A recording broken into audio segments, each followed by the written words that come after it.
আসসালামু আলাইকুম ওয়া রাহমাতুল্লাহি ওয়া বারাকাতুহু।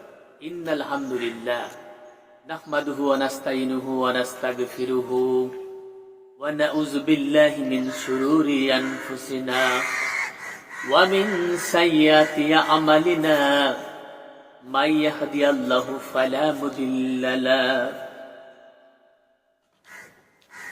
আমাদের প্রভু এক এক নবীর উম্মত, জীবন বিধান এক ঐশী বাণী কুরআন।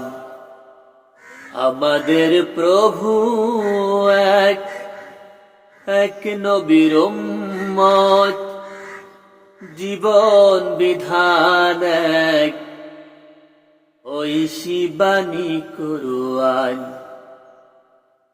তবে কেন এক না ওহে মুসলমান, এক হও করিয়া আহ্বান। সম্মানিত উলামা ইকরাম, হুজুরগণ, সম্মানিত উপস্থিতি, আজকে অনলাইনে আপনারা যারা আমার এই ভিডিও দেখছেন আপনাদের সবাইকে জানাই আসসালামু আলাইকুম ওয়া রাহমাতুল্লাহি ওয়া বারাকাতুহু। আজকের ভিডিও আপনারা যারা দেখছেন, আল্লাহ তাআলার কাছে সবচাইতে অধিক প্রিয় কোন ব্যক্তি? ইন্না আকরামাকুম ইনদাল্লাহি আতকাকুম।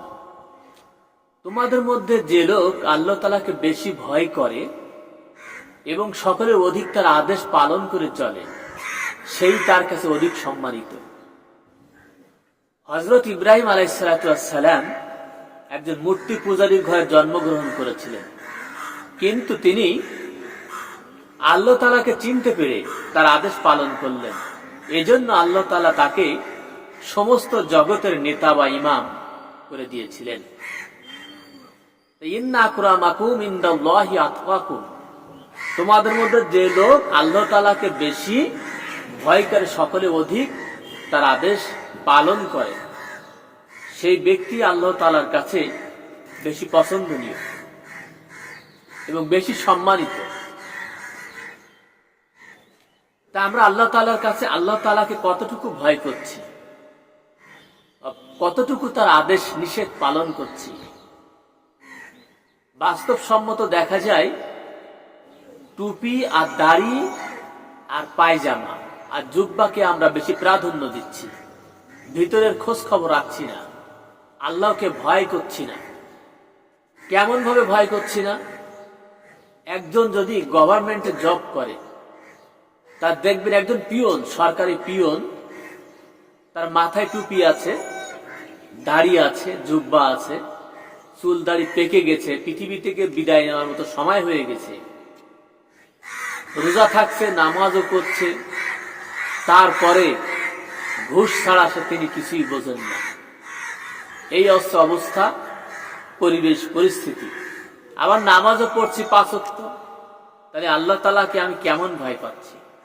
তাহলে আল্লাহ তাআলার কাছে কি আমি সম্মানিত হতে পারবো? জান্নাতকে তিনি দিবেন? তাকওয়া বা আল্লাহ ভীতি আমার ভিতরে নাই। যে ভীতি থাকার কথা, তাকওয়া, সেটা আমার ভিতরে নাই। আমি নিজের ইচ্ছা মতো চলছি, আবার মুসলমান বলে দাবিও করছি। আমি ঘুষও খাচ্ছি, সুদও খাচ্ছি এবং আমার ক্ষমতার অপব্যবহারও করছি। সেক্ষেত্রে কি আমার আল্লাহর কাছে কি আমি সম্মানিত হতে পারবো? আমার জন্য কি পরকালীন মুক্তি পাবো কিংবা জান্নাত পাবো? কেমন করে পাবো? ইন্না আকরামাকুম ইনদাল্লাহি আতকাকুম। তোমাদের মধ্যে যে লোক আল্লাহ তাআলাকে বেশি ভয় করে এবং সকলের অধিক আদেশ পালন করে চলে, সেই তার কাছে অধিক সম্মানিত। একবার চিন্তা করে দেখেন, আল্লাহ তাআলাকে কতটুকু ভয় করছি। আমাকে তৈরি করলো আল্লাহ, আমাকে বানালো আল্লাহ, আমার পায়ের থেকে মাথা পর্যন্ত যত কিছু আমার আছে, আমার তো কোনো কিছুই আমার না। আমার আদেশ নিষেধ, আমি যা কিছু করব সবকিছু আমার মহান রব্বুল ইজ্জত আল্লাহ তাআলার জন্য করতে হবে। কিন্তু সেটা কি আমি করতে পারছি? আল্লাহ তাআলাকে কি আমরা বেশি ভয় করতে পারছি? ভয় করছি না।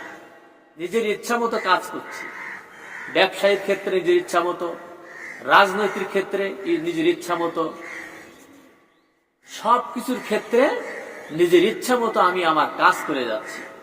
তা আমি যদি আমার নিজের ইচ্ছা মতো কাজ করে যাই, তাহলে তো আমি আল্লাহর কাছে সম্মানিত হতে পারলাম না। একজন মুসলমান, একজন ইমানদার মুসলমান অবশ্যই মহান রব্বুল ইজ্জাতের আদেশ নিষেধ মানার সম্পূর্ণ চেষ্টা করতে হবে। ভুল ত্রুটি মানুষের হয়, কিন্তু বারবার নিজের ইচ্ছা মতো আপনি বারবার ভুল করবেন, বারবার অপকর্ম করবেন, আবার বলবেন আমি জান্নাতে যাব, এটা কি সম্ভব? কখনো কিন্তু সম্ভব না। ইমানদার মুসলমান জান্নাতে মানুষ কখনো আল্লাহর আদেশ নিষেধের বাইরে যেতে পারে না, কখনো আল্লাহর আদেশ নিষেধের বাইরে যেতে পারে না। আপনি মসজিদের ইমামতি করছেন, মসজিদের একজন ইমাম, আপনি দূর দূরান্তে বিভিন্ন জায়গায় মানুষ ঠকিয়ে মানুষের কাছ থেকে টাকা নিচ্ছেন। কিভাবে টাকা নিচ্ছেন?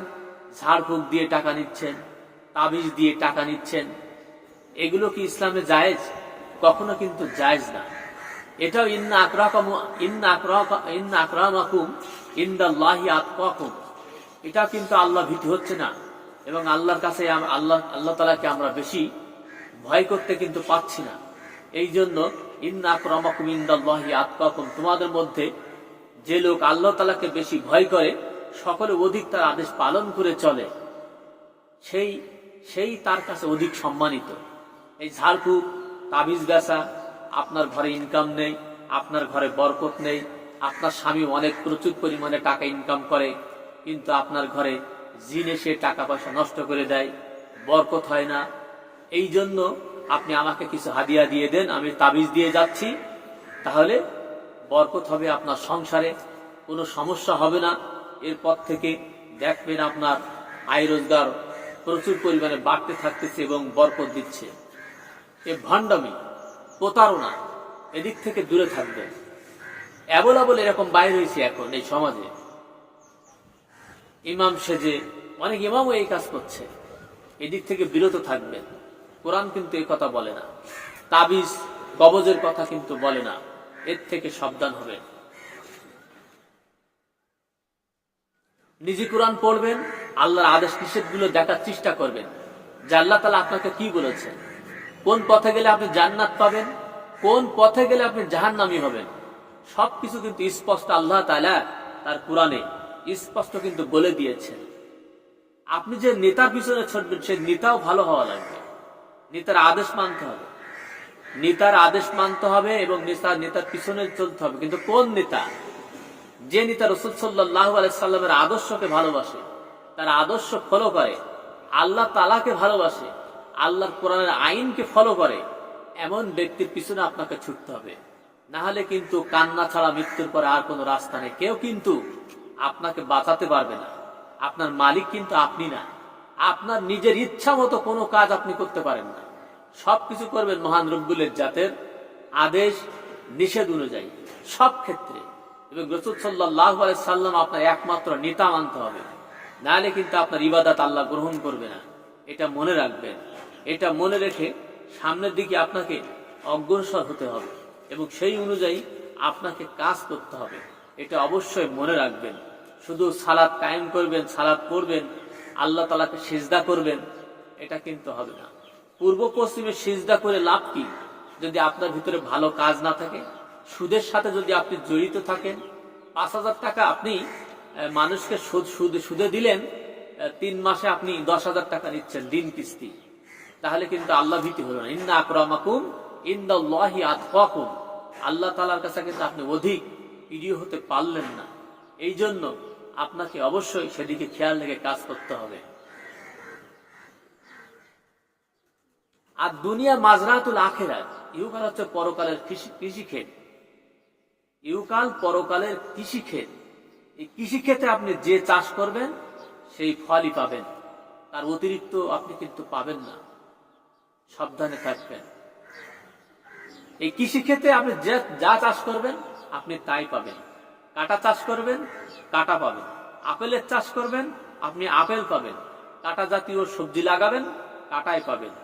ধান খেতে যদি আপনি আগাছা চাষ করেন, আগাছাই জন্মাবে, এটা মনে রাখবেন। অবশ্যই ইহকাল পরকালের কৃষিক্ষেত, এই কৃষিক্ষেত থেকে ভালো কিছু আপনাকে উপার্জন করে নিয়ে যেতে হবে। আপনি 10 তলা 15 তলা বাড়ি করলেন, চিটারি বাটপারি করে জনগণের সম্পদকে আপনি আত্মসাৎ করলেন, আত্মসাৎ করে আপনি পৃথিবীতে 10 তলা 15 তলা বাড়ি করে আপনি দুদিন পরে যত উপরে উঠতেছেন তত বিরুদ্ধ হয়ে যাচ্ছেন, খেতে পাচ্ছেন না, ডায়াবেটিস, ক্যান্সার, বিভিন্ন রোগে আপনি আক্রান্ত হয়ে গেছেন। আপনি 2 দিন পরে চলে যাবেন। সন্তানদের জন্য এই সম্পদ, কোটি কোটি টাকা জনগণের সম্পদ ফাঁকি দিয়ে আপনি অর্থ সম্পদ তৈরি করেছেন, এটা কিন্তু আপনি সাথে করে নিয়ে যেতে পারবেন না। আপনার কাল হয়ে দাঁড়াবে, জাহান্নামের আগুন আপনাকে পোড়াবে। কিন্তু এই সম্পদ কাল হয়ে, অন্যের সম্পদ লুটপাট করা যাবে না, জনগণের সম্পদও কিন্তু লুটপাট করা যাবে না। ইন্না আকরামাকুম ইনদাল্লাহি আতকাকুম, আল্লাহ তাআলাকে বেশি ভয় করতে হবে, তাহলে আল্লাহ তাআলার কাছে বেশি সম্মানিত ব্যক্তি হতে পারবেন এবং চিরস্থায়ী জান্নাত পাবেন। এই পৃথিবীতে জান্নাত আপনি পাবেন না।